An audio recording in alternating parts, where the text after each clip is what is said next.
basement dwellers. Welcome to another Dacetacular Mind. So I hope you guys are excited for today's episode because we'll be talking with the talented Ashley Cotter, someone I went to high school with, someone who has been active in the theater culture, both in high school, post-high school, and back into it now. So I get to have a nice conversation with her one-on-one as we talk about how we met, what she's up to now, and what theater means to the both of us. So enjoy after this nice little ad. Are you a fan of the Philadelphia Phillies? Want to hear local takes from fellow fans? Never a doubt, baby. Never a doubt. I knew they were going to be where they're at right now. I knew they're coming in. I'm pretty sure we did talk about how they were taking over the Braves this year. Well, check out the Jersey Fanatics. Yeah, if you're sort of fit, go into the center field and just talk to the security guard and see if he can pull you down. Tyler, Eric, and the Dace Man break down all things Philadelphia Phillies from a South Jersey perspective. I have a whole theory. I know I told you guys, but I think for every pitch tomorrow, we should just boo him. Every single pitch. Available wherever you listen to your podcasts. Welcome back, basement dwellers. We're back at a Dacetacular Mind, and joining me this week is the lovely Ashley Cotter. Welcome to the show. Hello. As we do per every episode, we're going to kind of go down memory lane, feel how you met me, see what we can remember in between, and how we got to where we are today. So first and foremost, how are you? I'm tired. I said to a friend today, I said, I'm tired. Like, obviously, pronounce that as tired, not like, spelled T-U-R-D. Mm-hmm. Already embarrassing myself. What up? Just throw vowels out. We don't use them. I don't know if you, followed anything that I've ever done, but I had an illiterate man on my show for 10 years that couldn't read, and we exploited the hell out of that. So that was fun. Woohoo! Yeah, Gibby had problems reading children's books, so we just put him through that because I thought that was interesting. Poor Gibby. But first and foremost, do you remember how we met? Because I like to pitch that as the first question because I really feel like I'm going to get dementia one day and then not remember anything, considering I walk into rooms and have no idea why I'm there. I kind of oscillate between having this elephant's memory and then after a certain point, things get real fuzzy. Mm-hmm. So do I remember the exact Dace encounter? No. But it had to have been middle school. Unless, question, were you in the band? No. Did you play an instrument at any point? I was in choir. Because if it was anything before middle school, it would have been if you were in the band because they used to ship everyone to Oak Valley for a bit. But you would have been in the Lake Tract area, wouldn't you? I was good in 10th. You were good in 10th, right? Yeah. I didn't do band. I did do choir through middle school, and then puberty happened.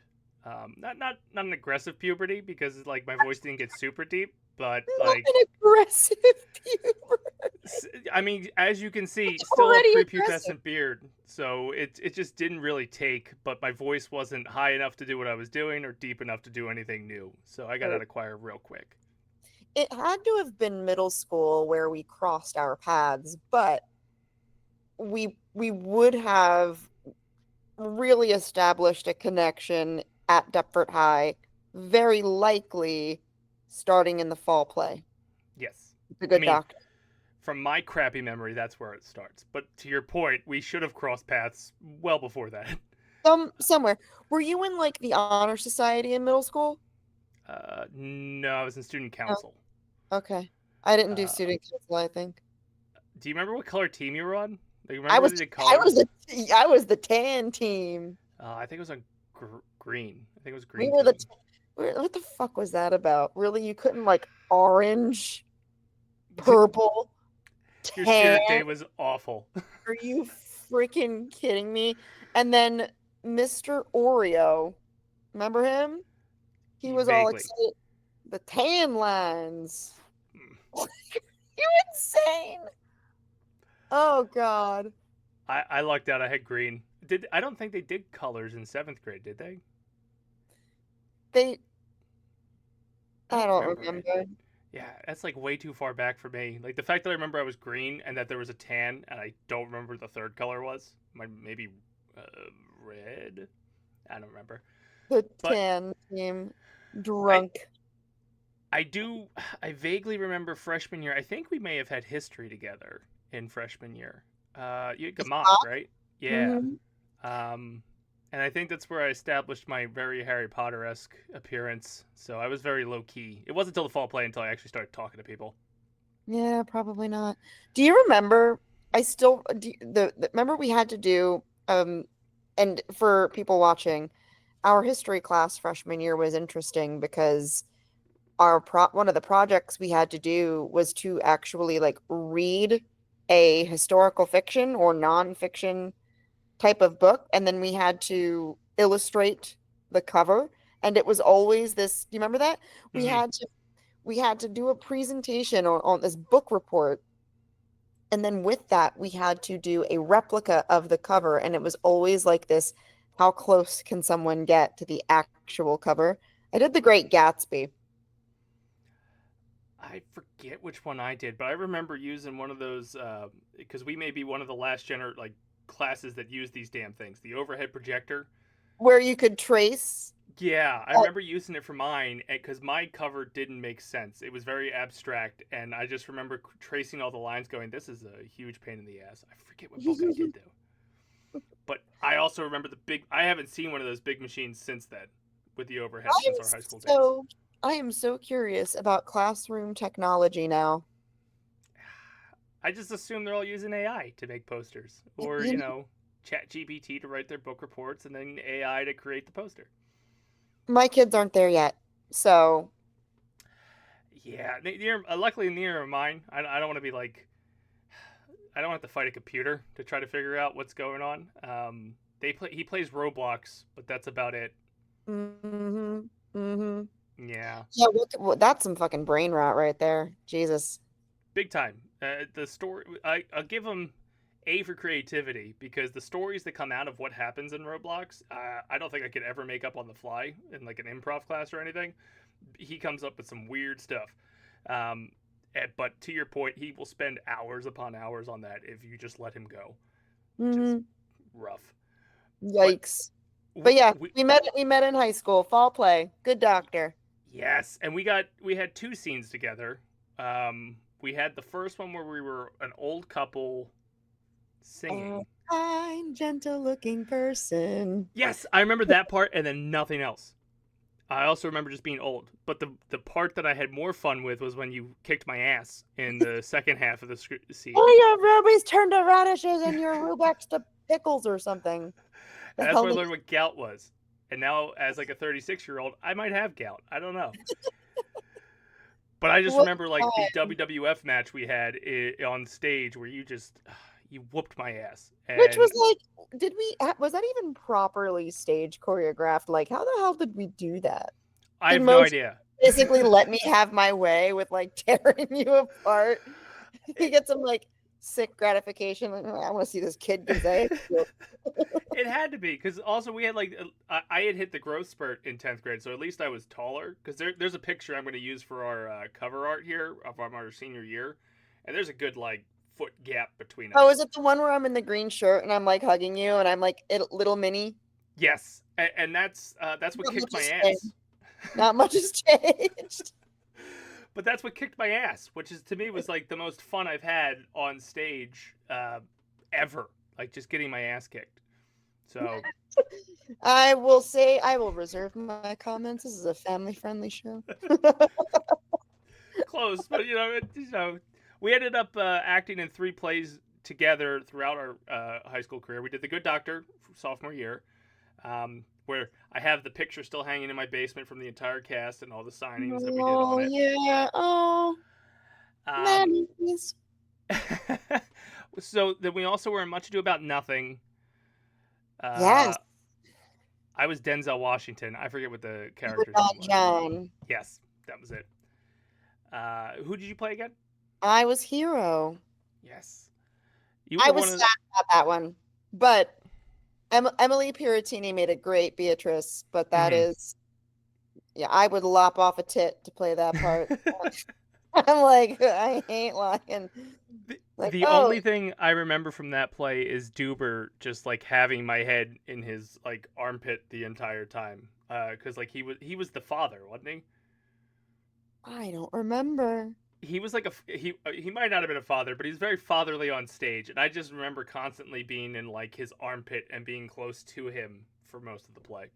So no, I mean, father figures, head and armpit. That's a new one. That's what I do to my kids now. I learned from Duber, just like get over here and just Aw, headlock. Uh, Dubs. and then you got to play my wife I in the did. Crucible, and I cheated on I you, would. so that was fun. Yeah, dick. I would love to do that play again now that I'm older. Yeah, now that I understand it, like I was I was so stupid in high school. So most of the stuff we were doing, I didn't know what we were saying. Give credit to Motions. He absolutely picked stuff that was different and that would Mhm. challenge us, you know. I can't say that, and I'm not certainly I'm not going to claim that I stand around and research what all of these local high schools are doing, but who the frig is doing the good doctor? Yeah, and to launch a program, like that's what you launched the program with Yeah, was the Good Doctor. yeah, you But know. I loved that play. That You play should was have fun. done Lend Me a Tenor or some of these other ones that high schools kind of do. Well, maybe not Lend Me a Tenor because the cast is really small, Hmm. but That was one thing I noticed when we went back for the reunion last year, or yeah, what that last year. I can't get over the size of the cast we ended up having, and it kept growing each year to the size they have now, which is kind of it was not they did a hell of a job. It was just kind of like disappointing to see how enthusiastic we were back then with everybody to what it is now. well, I don't know if I sensed a lack of enthusiasm. I Hmm. wonder. I mean, they're doing Macbeth right now. Hmm. I almost want to pull up the shows that they've done recently, but it seems like he's picking shows where the casts are smaller. Oh, okay, that makes sense then. That's what it seems like, but I could be talking out of my ass, but I'm gonna go to try to see it. I know motion, motion. I mean, Shakespeare's hard. You Yes. just went, you saw me in it, and Shakespeare, even though it was very low-brow entertainment back then for us, Hmm. right? And for the common audiences of today, it's just language that you have to really tune your ear to. And I think similarly, as a student, 16, 17, 18 years old, if that, Hmm. you're really learning an entirely new structure of speech. So it's hard. Oh, definitely. Especially since English seems to degrade over like the years. It just keeps getting worse and worse and worse. Where you're shortening everything because of texting, Yep. and now Or you're going or Old English. or just, stop edging in my yacht, bro. I understood a third of that, and it was bro, and because that was like the '90s. But So we did a lot of shows in high school, and you're gonna do another one with me when you come out and audition. absolutely, Soon. it's gonna happen. I I wanted to do this last one with you, the Tempest, but it's kind of a double-edged sword. I wanted to do it. I had plenty of time leading up to it, and then of course, like the week you guys are doing Tech Week was when I was in Costa Rica, which would have screwed me hard. And well, that's just how life goes when you're an adult trying to do recreational theater, you know? Awful. I hate being adults so much. Right? Yeah, I don't like it. it's not fun. But in high school, you were also a part of a lot of the musicals, right? Because I would do fall play and then veered off to stage crew for the musical side of it. Yeah, I think, well, I've always had the propensity for performance. And when we started in, well, really not when we started, but Deptford High only had a musical until we did the fall play. Hmm. So Oh, geez. that was the only option I had. But yeah, I did all the musicals too. So Hmm. that's three fall plays and four musicals. Do you remember what the musicals were? I can only remember 3 out of the 4 during our run there. I do. We had a really conservative administration at the time, so we had a lot of old-timey ones. So it was Hmm. Annie Get Your Gun, Yep, remember that one. The King and I, My Fair Lady, and then Damn Yankees, which that one was even shocking that they allowed us to do. Yeah, the one that I always forget is The King and I, which was our sophomore year. That was our sophomore year. Okay. Yeah. And I worked stage crew on that one. Yeah. That one I still go back and laugh at because I just doing the King and I in predominantly white high schools is just freaking hilarious. But I kind of loved that our Anna and Lewis were Latina and Filipino respectively, and then like all of the people who were supposed to be Asian were like, that sounds good for suburban Jersey. oh, fucking kill me. I was to your point with the board being very conservative during our time there, which I think it challenged us for sure, considering like we did a lot of old English plays and old English musicals and stuff like that. They got to do like Rocky or Little Shop of Horrors and stuff like that after we left, and I was That's so my jealous. favorite musical, and I think when you're that age and this is your world and that's your bubble, you have a little bit of like entitled ownership as one does. And I remember being so pissed that they were doing like a cool musical after I left. Because like of course, the like, year why would you after. do a musical for me? Oops. Yeah, that was like the year after too, right? It was like 07 did that. Mm-hmm. I would have went out for that one. I love Steve Martin. Granted, that probably would have like not gotten me the role, but like the Steve Martin character was phenomenal in the movie adaptation. The Dicks.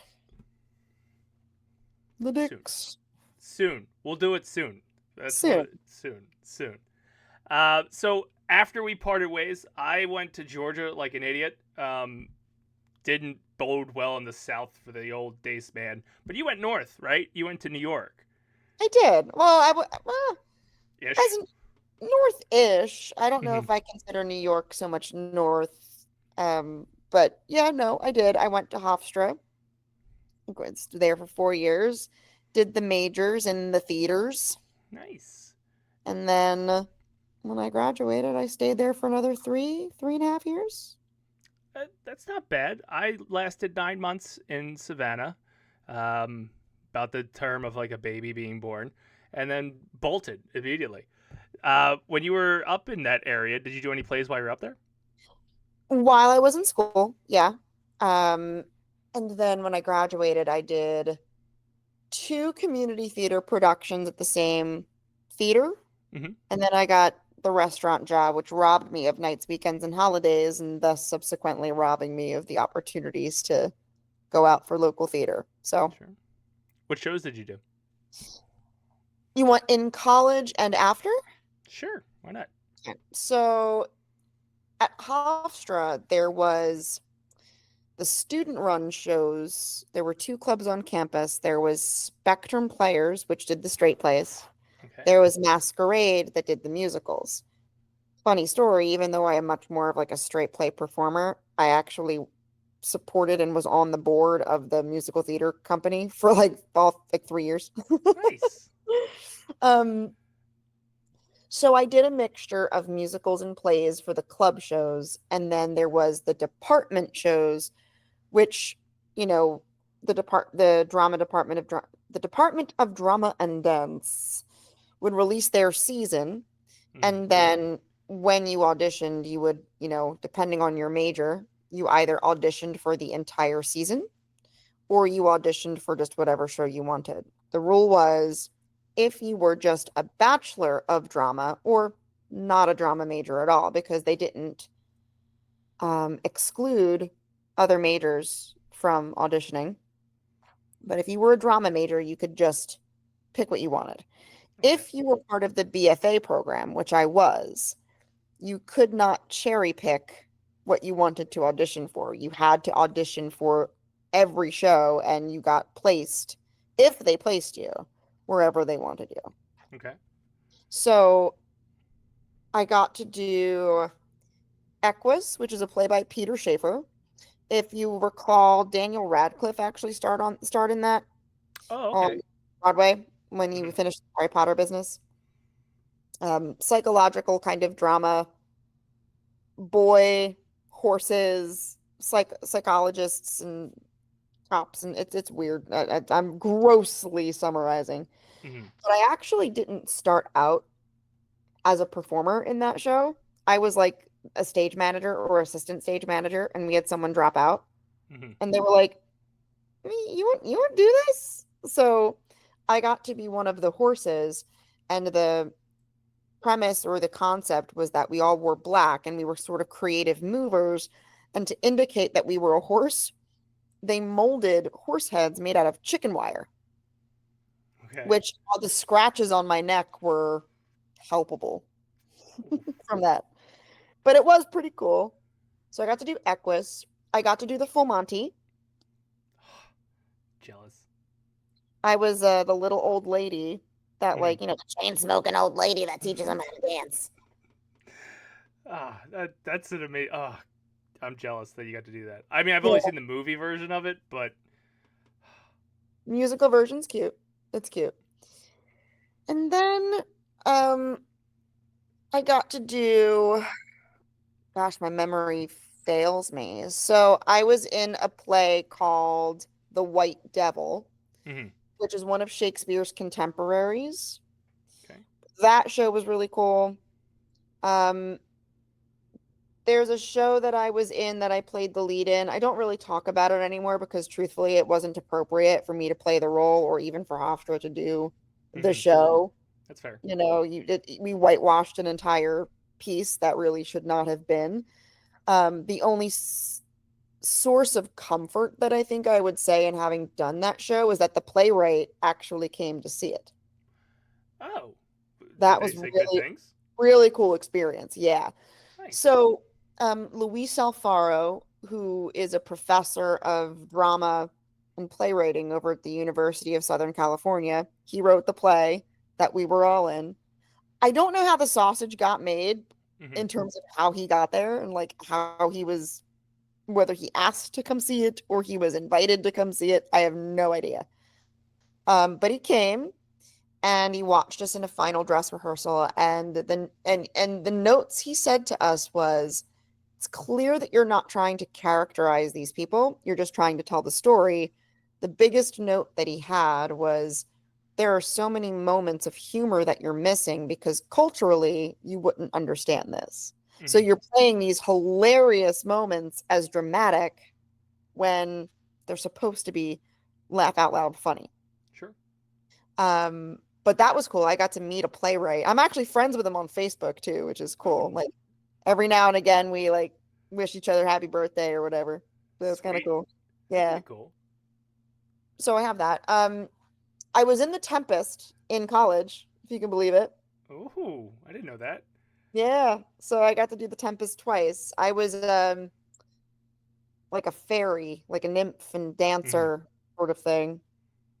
So, like, part Uh of the ensemble for the Tempest, yeah, or yeah. yeah.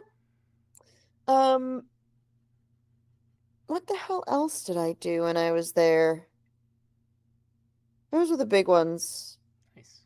And when I graduated, I did two shows at a community theater in Bumblefuck, Long Island, Hauppauge, Long Island. It's just like Mhm. all the way out there, and it felt like Bumblefuck because I would drive from Brooklyn to there, and it felt like it took forever. Um, but I did Company. Are you familiar Mhm. with Company? No, I'm not. Oh, there's a couple of really great takes.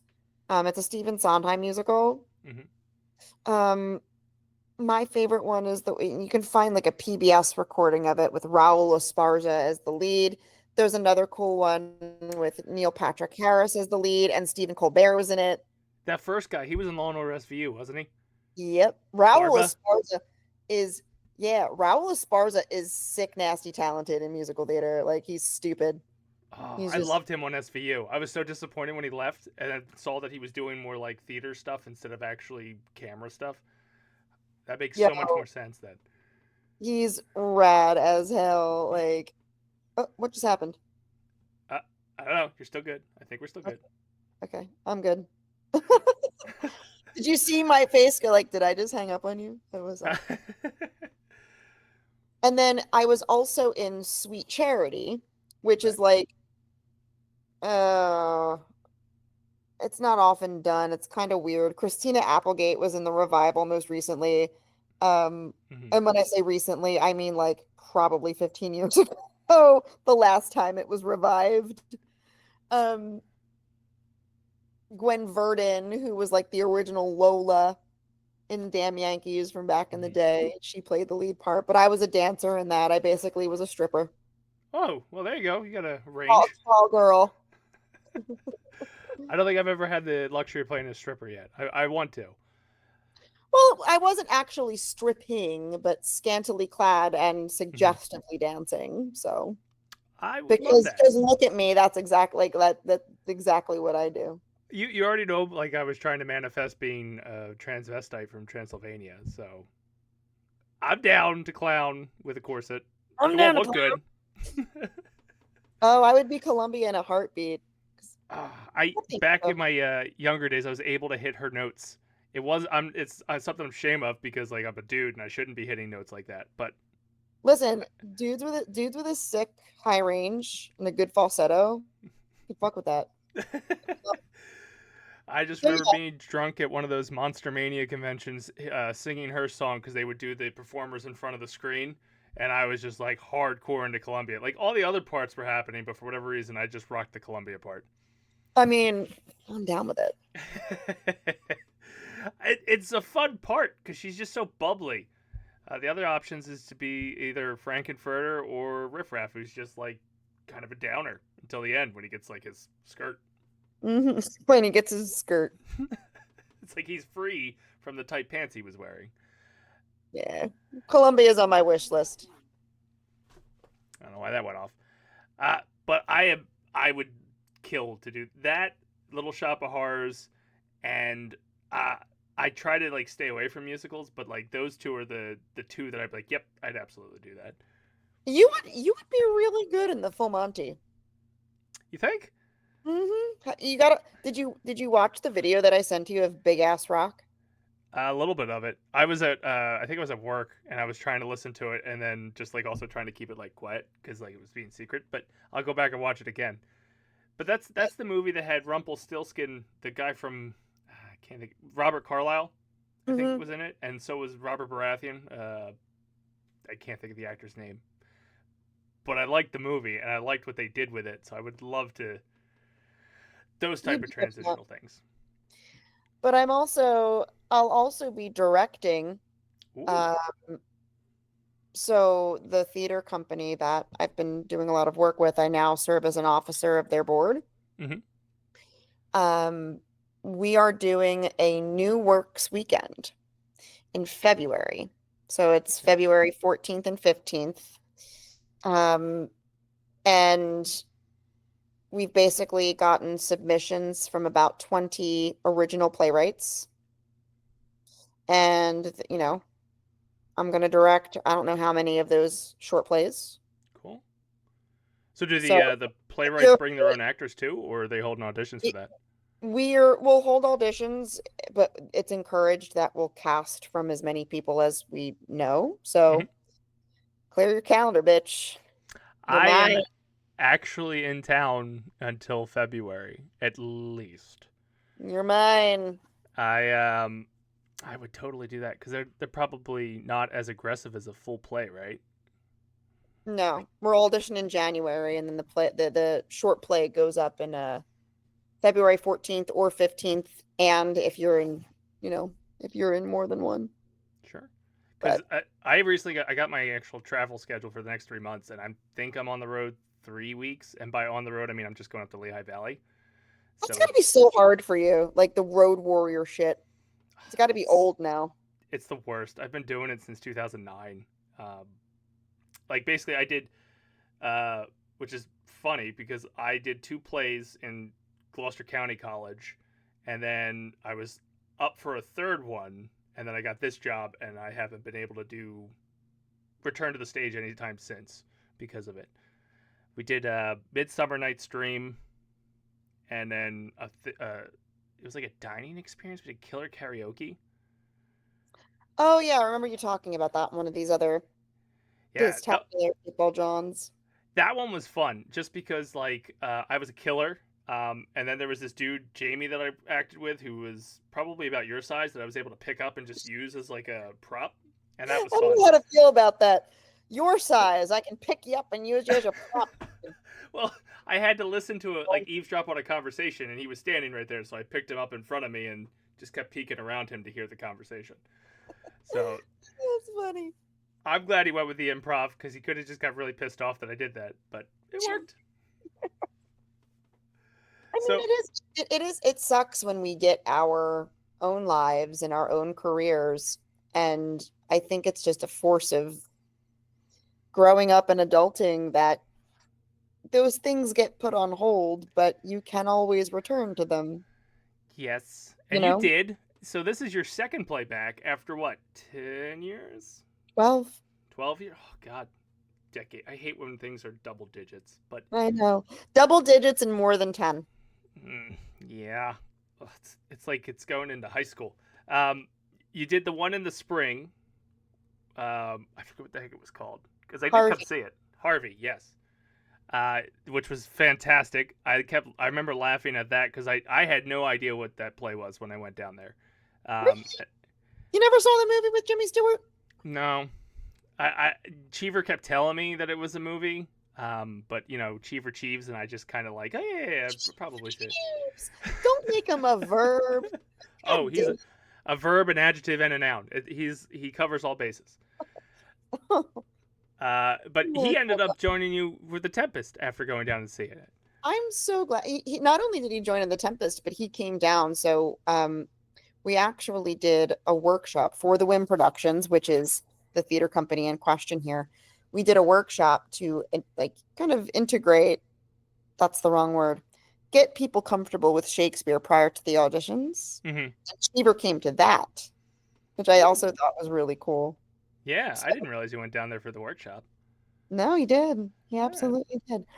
What I like about this theater company is that, I mean, there's in South Jersey, you turn your head every 5 minutes and there's another theater organization, Mm-hmm. right? And there are plenty of those that are doing traditional type of musicals, mostly musicals. Maybe they'll add a play, un play in their season, Mm-hmm. But for the Whim, we try to do productions and stage shows where it's most places aren't having anything going on. Mm-hmm. Additionally, we do straight plays. Now, part of that is because the rights for musicals are expensive and this organization is new. But the benefit to what we do as well is that, yeah, we have a normal kind of crew that comes out and auditions for us. Mm-hmm. So you'll see a lot of the same faces when you go and see these shows. However, it's not because we prefer to use those people. It is because that's who comes out. Mm-hmm. Right? And we create a really great experience. But every time we do another show, there's a new face, somebody else who's heard of the organization, somebody else that joins the troupe, if you will. And we add new people with every production, right? So there's one person in our cast for Tempest. I think this is her first show, like ever. Oh, really? In Harvey, I had learned the woman who played Dr. Chumley's wife, she was a retired teacher. And she was in a show, that prior to Harvey, she was in one other show with For the Whim, had never acted a day in her life. That's impressive because, you couldn't going to the Tempest. I couldn't tell that was anybody's first time because, again, Shakespeare's just really difficult. So that's very impressive that somebody got up there first time acting and then was able to. It was a Shakespeare to boot, right? Exactly. Yeah. That's a heck of a feat. Layla's a boss. But that's what I love about this particular company is that their mission is to create opportunities, right? And what I'm about to say next is not to shit on other local theaters because it's just a byproduct of community theater literally anywhere. But they use a lot of the same people over and over and over again, despite not having a shortage of talent that comes out to audition for them. So plenty of theaters have that going for them. And we're not, you've never acted before. You want to have an opportunity. If you're right for it, come on out. Yeah. You know what I mean? We want that. And I think that's really cool. Oh, definitely. It's very hard to get your foot in the door in any, because even when before I had started doing the whole travel gig, there was a company that was around here. They're in Blackwood, um, that I had ended up working with, but I did stage crew because I didn't get into the play. I was still doing the Gloucester County College plays. Was it Deptford Theatrical Productions? You said Blackwood, so maybe not, but I don't think so. I didn't know anybody in it. The guy that I knew, I was in the theater class with at County College, and he brought me in to do an audition. But ultimately, him and I just ended up working on stage crew for it. They did, I think, Schoolhouse Rock or something. Really? Yeah, I forget what it was. There's a picture. I have no idea. There's a picture of me in the crew. This is why I do these podcasts, because I don't remember shit. I gotta find the guy who was on that so I could talk to them. Like, hey, do you remember this thing we did? What did we do? That thing that time? Yeah, I got the T-shirt. Can you just tell me why I have this T-shirt, and we'll just go step by step as how I got it. Does the T-shirt not have the name of the company or anything? Oh shit, I didn't even think of that. I gotta find it because it was a T-shirt that I don't fit in anymore, so I gotta go find that T-shirt. I'm sure it says it probably right over the top of the logo. And I'm just, see, this is why I do the podcast. I almost spit out my drink. You weren't even there, and you're opening the doors to my memory because I didn't even think of looking at the T-shirt and saying, hey, that's the production company that did it. I'm going to have to check that out. I should probably find the picture on Facebook. You fucker. How do you forget that? So I did that. So I didn't do stage in the traditional sense after I started traveling. I did wrestling, and I hit my head a lot. That. Didn't I come to see you in something? I feel like I did. I think so. I had a lot of people at the first couple of matches I did, because as a guy who likes to talk a lot. They gave me a character that didn't talk. I just grunted and bit people. And I was a caveman, so I'd roll around. But that also tracks. Continue. Yeah. Oh yeah, my slogan and my catchphrase was just yelling "ha" at people and then bite him on the ass, and that was my thing. And the kids would go nuts, and then I would just leave. So I didn't actually have to do anything technical or roll around. I would just headbutt people, chop people, bite them, bounce. But my finishing move was jumping off the top turnbuckle, head first at people. And since I was a bad wrestler, they moved a lot, and smacked my head off the mat a couple times. I'm sorry. You just had a whole 2 sentences, and the only thing I could think about is your tagline being, I've eaten ass. Oh, I do. That was I was eating it before it was a thing. It was crazy. All these kids saying, "Oh yeah, I ate ass." No. I was biting ass. It was chomping down. They were. Was it like a proper nibble, or was it So the first time I did it, I just grabbed them, and didn't actually bite them.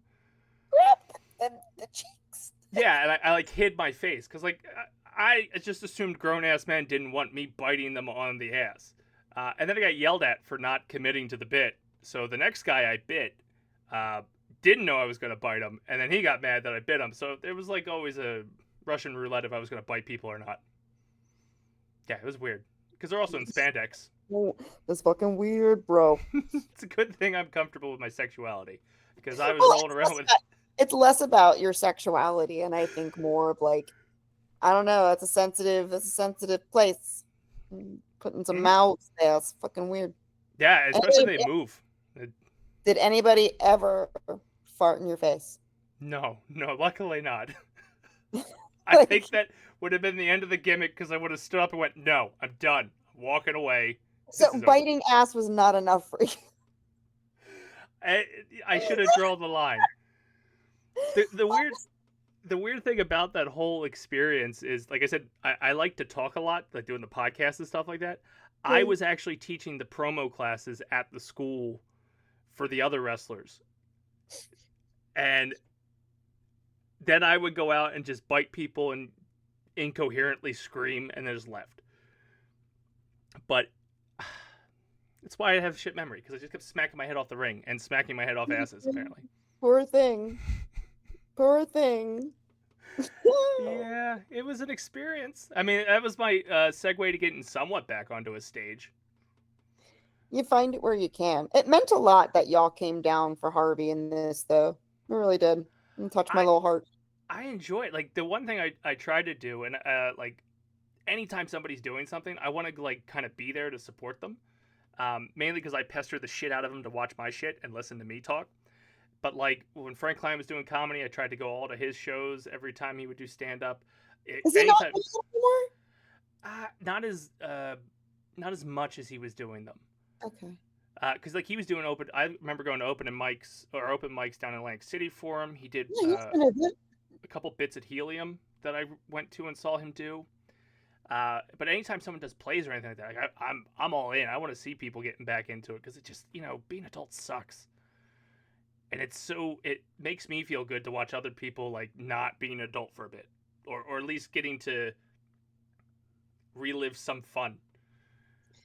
Well, I know I'm not trying to like be pedantic about what you're saying or how you're saying it, but Mm-hmm. I just sort of had this thought where it's like I kind of want to remove the adult part Mm-hmm. from it because I don't feel like, I mean, yes, it is play, Mm-hmm. but I think that we at our age, at any age, are entitled and deserve play, whatever that looks like for us, Absolutely. And it's sad that part of the reason I think I keep going out and doing it because that it even happened for me at all this year is kind of a fluke. Um, I had, I truthfully thought I was done. Mm-hmm. That like I've got the job, that's a distant part of my memory. Maybe one day when I'm in my late 40s or something, I'll pick it back up again. Like I really didn't think I'd ever touch it again. And I remember I was sitting on the couch, broad daylight. I can't remember. I think it was a weekend because the kids were watching TV. And I was just scrolling my phone. And I had a mutual friend who would like to post from a local theater company that was doing auditions for a show that I have not seen produced locally. And it happens to be one of my favorites. And I was like, oh my God, like this might get me up off my ass. This might be the one to do it. So I hemmed and hawed over it for a couple of days actually, and like talked myself out of doing it. And then one night I woke up at like 3 a.m., Mm-hmm. grabbed my phone, signed up for an audition slot, and like put it away. And then I'm like, fuck, I actually have to prepare an audition now. I forget how to do that. I Mm-hmm. had no idea what to do. And I was just thinking, so the show that I auditioned for is called Title of Show. Okay. Never heard of it. It's just pop it open on your Spotify or Amazon Music or however you get your music. Listening to the recording is enough of a treat. It's Mm-hmm. so good. The whole premise of it is that it's about two guys writing a musical, about two guys writing a musical. It's four characters and a piano and four chairs, and that's it. Oh wow. Like it's very bare bones, but it's very offbeat and not like your traditional big flashy song and dance musical. And it's so I went out and I auditioned for it, and I got called back for it. I didn't get cast for it. I didn't think I would, um, because I know these places take some time for you to break into. Mm-hmm. Um, but then I just sort of through auditioning for that same place, every time I went, I would make it a point to like find out somebody's name. Mm-hmm. So this way, the more and more I showed up at these auditions, the less and less of a stranger I was. Makes sense. And by doing that, I don't know how it happened, but I have this whole handful of friends, like really good friends that I've made over the course of the past, 12 to 18 months that I've never even done shows with. Some of them I have, but most Mm-hmm. of them I haven't. And it's just because of networking.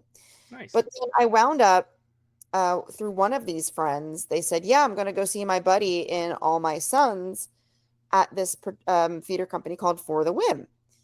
And I went to go look it up, and I was scrolling through like the photos and whatever, and the cast of All My Sons, and sure enough, one of the guys in the show was someone I went to college with.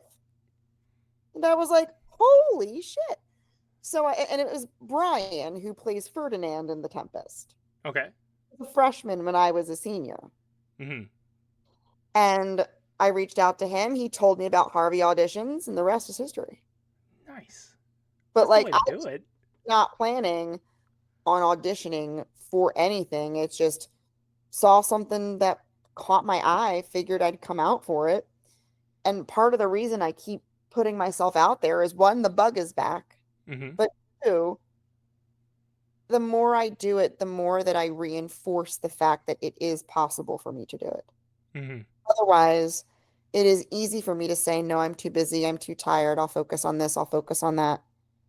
I have to enhance my ability to be present with the kids when I'm present with the kids. I have to enhance my ability to be there with my partner when I'm there with my partner. It's all about quality time.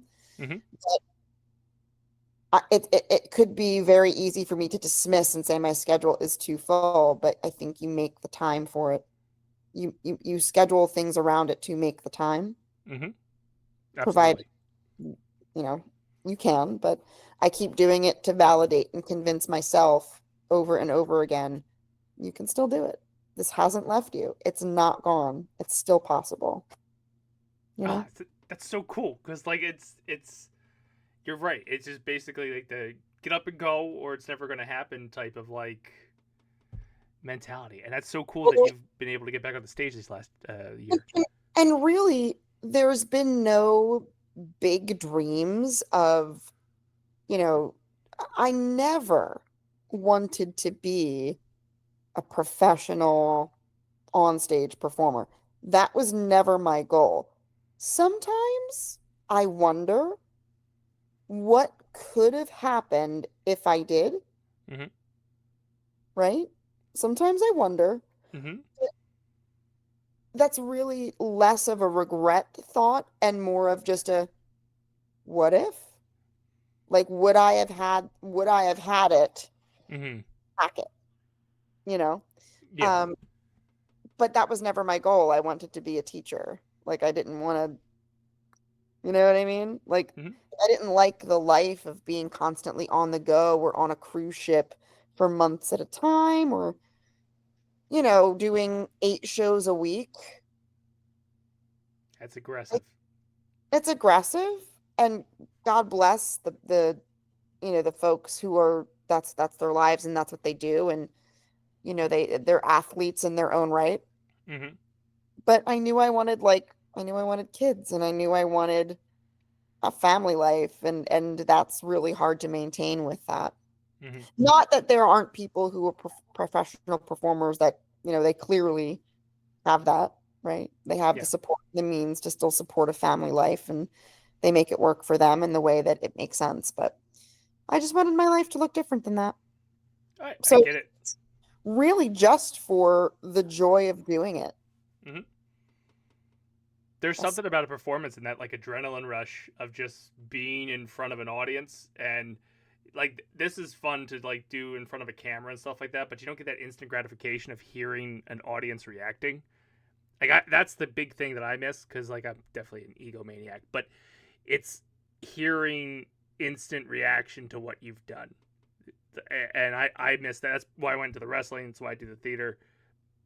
Heck, I don't think I'd have the job I have now if I didn't get into the theater program because I have to talk in front of people and I wouldn't be able to do it. I've always preferred stage acting to film acting. I always did. Um, I think there's something about this, yes, it's all rehearsed, but there's an element of spontaneity Mm-hmm. that you cannot get unless you are on the stage and in front of an audience, and sometimes the spontaneity and how things change ever so slightly night over night. Mm-hmm. I think that's really cool, you know. For example, we didn't have an audience this night, but you saw in The Tempest, there was the scene where Prospero has Ferdinand under his spell. Mm-hmm. Ferdinand, instead of a sword, because we are not in the times of swords, we're in an office building. Instead, he sheathes his spork. I did like the choice of weapons that everybody used. Well, in our final dress rehearsal, now I typically when Ariel, after Prospero hypnotizes me and uses me as his puppet, she puts me back down after the scene changes and puts me back down on the table, and I'm laying down and I see the spork right there. Right. So I know I can validate that the prop is there.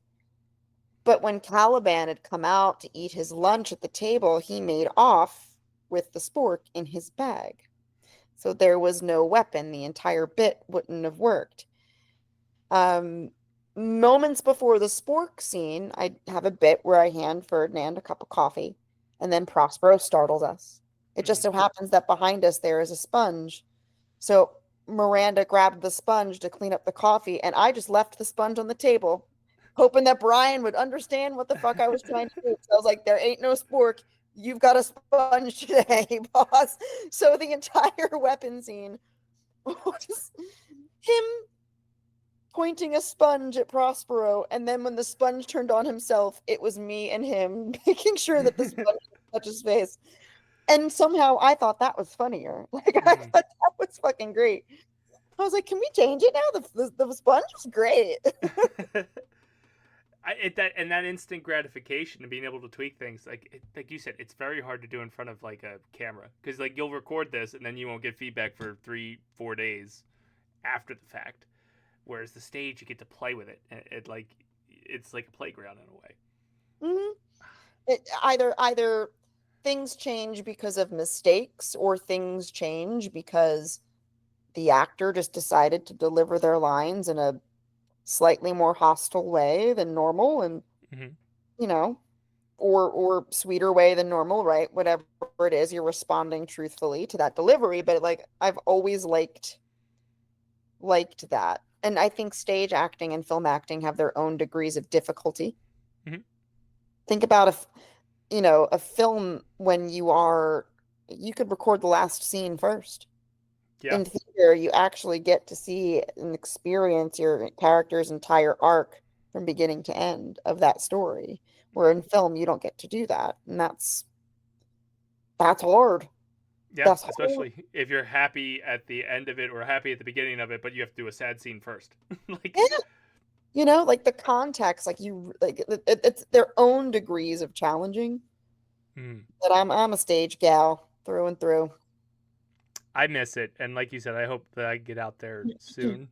You're mine. You're my. I don't know what play I'm directing yet. I have no clue, but guess what? You don't have a choice.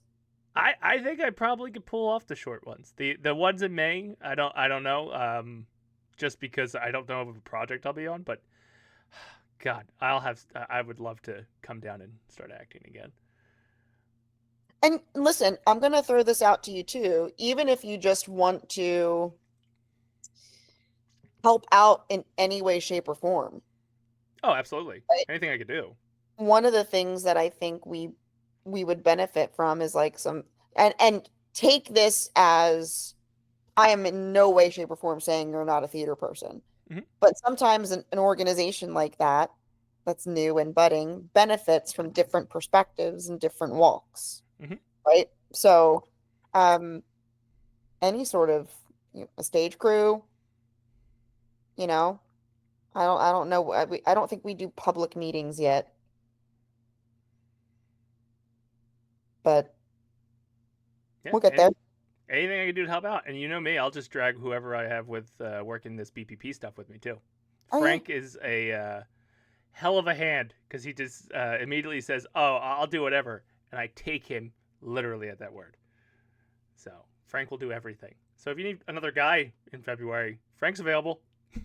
He doesn't know it yet, but he's available. He will after he watches this. If he watches this, you better watch this. Oh, he will. I slightly put, when we were doing the weekly protocol videos, I had Jimmy, who plays the role of Doug and Doug Deciphers, start shit talking Frank to see if Frank watched it. So that was fun. And Frank got to the point of Doug's Deciphers and stopped right before he did the shit talking. I was like, well, you gotta go back and watch it, because Doug really lays into you. Dang. Dang, son. But thank you for talking to me tonight. I really like doing these to talk to other people and help like see what everybody's been up to, because as we get older we kind of slowly drift apart and the hangouts become less frequent. But I want to see what Yeah. everybody's up to. Yeah, man. And I love that you're doing this. I think it's not only a good way to just like, you know, change the format of what it was you were doing before. Mm-hmm. Um, but it's also a cool way to stay connected with your friends. Yeah. And if your friends are doing cool shit, it gives them the opportunity to talk about it on a semi-public platform and, you know? Speaking of which, this is going to drop. It's dropping Friday, so I believe you have a weekend still of shows if you want to plug that. Oh, well, if it's dropping Friday, then yes, come see the Tempest For the Whim Productions putting up a time-old Shakespeare play set in a non-traditional format in Bridgeton, New Jersey, Friday night at 8 o'clock, Saturday at 2 o'clock. You have 2 more chances from the time that this performance airs. And you should absolutely go see it. And that's the correct information, unlike the bullshit Cheever fed you in the first episode. And he's in it. Maybe you can drop a link in the description or something. I don't know. Absolutely. I dropped it in the first one, too, because Cheever doesn't know how to plug the things he does because he's scattered brain. Well, it may also have been, I don't know when y'all recorded that, but maybe he was still getting used to, like, Yeah, you're right. It was about 3 weeks out, I think, before you guys were actually on set. Because when I was talking to him, I was like, hey, we got to at least get you or Cotter on this before the thing happens so you guys can plug your stuff. So it's go see it. I seen it. I enjoyed it. I laughed. I do a silent laugh, so I'm not very like. But audible, and like if you want to see me get mildly PG-13, that's cool too. Yeah, and you want to see what Cheever thinks is a slap is actually a high five. I was real mad that I was like, how am I in this damn show and don't even know that he's getting slapped when it wasn't even. And he stuck to the bit. He just kept saying that he gets slapped, and he just keeps calling a high five a stage slap. So, teach their own. But thank you for talking to me tonight. Thank you. I look forward to more productions in the future, and hopefully we talk again about those productions. We keep doing this. Because you're going to be in them. There's that too. Because you're going to find a way to lean into this part of your life, whether it's with For the Whim or elsewhere. But I think it's safe to say in 2025 I'll probably make a return to a stage at some point. Whether manifest it. That's what I did. That and corsets. I've already looked them up on Amazon, so I've got some goals. Oh, you do? Yeah. That's my Frankenfurter. Thank you for hanging out with me. Thank you guys for checking us out, and we'll see you next week here on Dacetacular People. Deuces. Well, I hope you enjoyed that conversation as I get to talk to more and more Dacetacular people here on A Dacetacular Mind. Join us next week as I will be talking to Frank Ward, one of the premier hosts of the Dace Man show, and the guy that I can get to do damn near anything I ask him. And we'll talk about that next week, so that'll be fun. And if I'm wearing the same shirt when I introduce the Frank Ward video, don't judge me. These are recorded in bulk. And, wash could happen in between, episodes, stuff like that. Anyway, make sure you check out For the Whim Productions. Today and tomorrow are the last opportunities to see the production of The Tempest. As she said on the podcast, there will be other productions that'll go on in February, a bunch of short plays they'll be hosting down in Bridgeton. And then another production on the horizon in May, which I don't think they have announced yet, but For the Whim Productions, and you can find them online for all the things they're up to. You can check out everything we're doing at basementprotocolproductions.com, facebook.com/basementprotocolproductions. All our podcasts are here on youtube.com/bpppods. You can find them on Spotify or Apple Podcasts, wherever you listen to them, for Dacetacular Mind, The Jersey Fanatics, and a couple new ones we might have in the pipeline. And then check out the Weekly Protocol every Thursday. We just got wrapped up our book to film protocol, but we also have the Halloween protocol, the airport protocol, as well as football protocol out there. And you can check those at youtube.com/thebppofficial. That's going to do it for us on A Dacetacular Mind this week. Again, next week we got Frank Ward. Hope you've enjoyed my conversations with Cheever, LaCava, and now Cotter. I hate one-syllable names, man. That's all I can handle. This little brain of mine. So for the few, for the proud, and for all these Dacetacular people talking to me, we'll see you next week as we unlock a Dacetacular mind and talk to these Dacetacular people. Deuces.